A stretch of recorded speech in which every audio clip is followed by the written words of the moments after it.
In our metaphors, in our examples, we have to be sure that we're using, or at least deconstructing, pulling back the curtain of transparency, the behind to our metaphors if they're generationally enabled. Common sense is not common. When you are thinking about, hey, doesn't everybody share this in common? That right there is a generation trick point. As we are trying to engage each generation, understanding what those are, make us more able to help them join us and participate with us, stay with us, and feel that their voices and their perspectives are seen and heard. That it's not just diversity of perspectives, it's equity and inclusion of voices, and that they feel like there is a sense of belonging. So when we're doing this, who are we talking about? Let's give you a quick baseline of the generations by the numbers. Our traditionalists were born between 1927 and 1945. And for the most part in our organizations, they're still very active volunteers and leadership in some organizations, but almost less than 1% right now. Our baby boomers born 1946 to 1964. Our baby boomers came into the workforce with 80 million strong. They were competing for everything, every institution and organization. They were figuring out how to move up. They also came from the mantra of never trust anyone over 30. So in their heart of hearts, baby boomers feel about 29, which is a very interesting dynamic because this forever young philosophy can be challenging sometimes inside organizations when we are seeking to include the voices of the new generation, because in their generational code, they see themselves as 29. And you know this when it comes to choosing a name for the grandparents. Some of you might have gone through this. It's not grandmother and grandfather because that sounds old. Instead, it's Nana and Pop Pop and G Pop, and it's a whole conversation. You're going to start seeing generational codes pop up in that way when you're like, you know what, that may not be personal, that may be generational. So our Gen Xers come along and they were born 1965 to 1977. Now, our Gen Xers are the first generation of latchkey kids. They spent more time alone than any other generation, self-managing, self-monitoring, and choosing how they would give and where they would put their time and energy. Gen Xers' most top priority is their Gen Z kids and making sure they feel safe, seen, and heard. So when we're looking at what Gen Xers are going to put time and energy and volunteering into, oftentimes it's going to come back to how does this create the world for my kids going forward? And how can I leverage that? Then come our millennials, born 1978 to 1996. Now this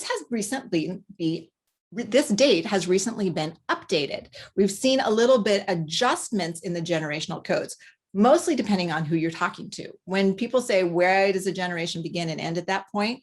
It depends if you're talking to a historian, will say a generation begins and ends with a major world event, end of World War II, the beginning of baby boomers.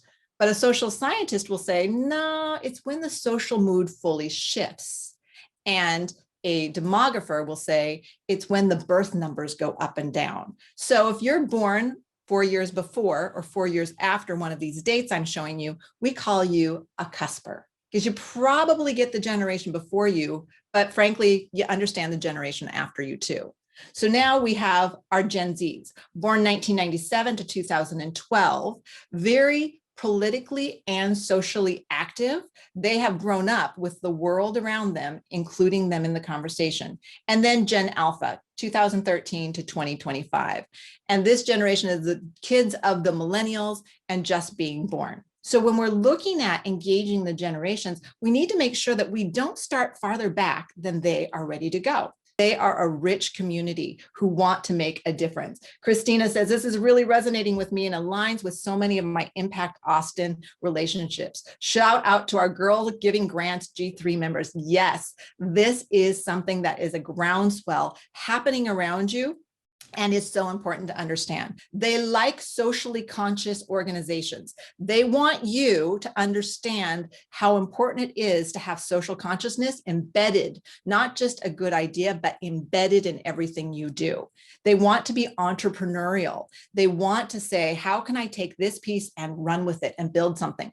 92% of Gen Zs believe they will be an entrepreneur at some point in their lifetime. So they're bringing that entrepreneurial spirit to the charity. They want you to be inclusive of everyone and including neurodiversity. They see being on the spectrum as a superpower, and they want to be embraced in that neurodiversity. They want things to be gender neutral. It is not a bonus to know and understand pronouns. It's a mandate. You must have the inclusion of what people's lived experience is. So no binary thinking, have nots. They do not want selfie absorbed. They think, honestly, millennials, they think you're a little selfie absorbed because you spend as more time about promoting yourself on social rather than the cause on social. And they do not tolerate inauthenticity. They've grown up with reality TV just being reality. So they can suss out inauthenticity so quickly, it will make your head spin. So when we're looking at inclusion, our Gen Zs are saying, do I see me represented in the membership? And do I see how the money is being distributed being an inclusive manner? So belonging, and I love you do DEIB, belonging is a critical part. Do I feel like I belong here? And do I see myself represented both in the membership and in where the money goes?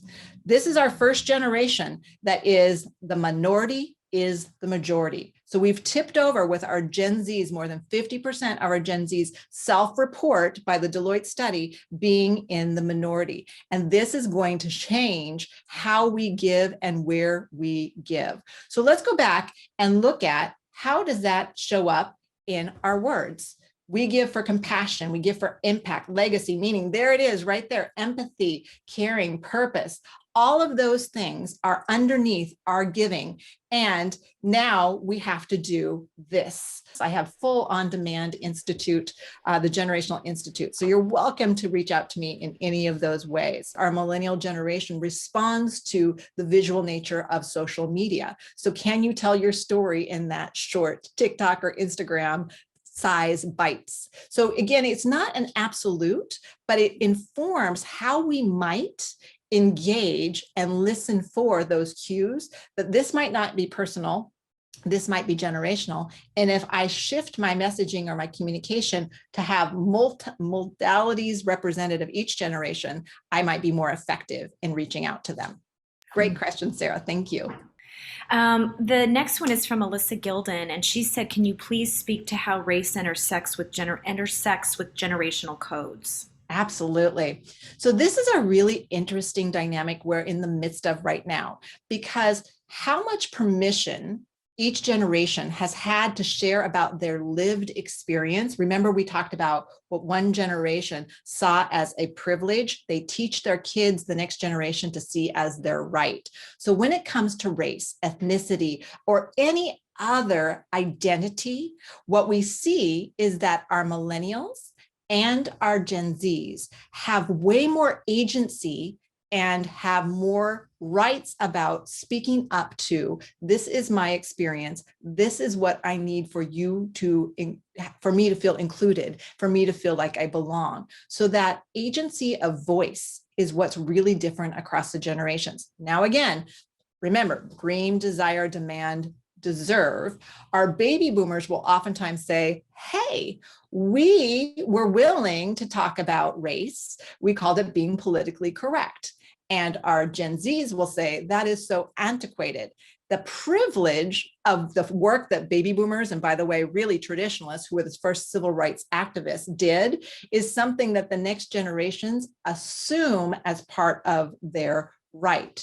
How fast each generation expects it to move, to go from a statement to a policy to an operational implementation of that philosophy or that mission or those values being incorporated. And this can become a real tense point too, where our baby boomers are like, hey, we just made a statement, give us a minute. And our Gen Zs and our millennials are like, you've had a minute. And so that can become a friction point. So again, How much agency and permission do we feel that we have the right to speak about it and to have movement immediately is where we see those different generational tensions. Deloitte did work about what do you see around the world with millennials, and 90% of the millennials globally said business is about more than just profit. They want the question answered. I want to change the world. Can I do that from here? So it really comes down to how are we as organizations really answering what I call the big because. What we know is everybody wants to be part of a cause. No matter what team they're on, they want to know, how does this team have a cause that's worth giving my full being to?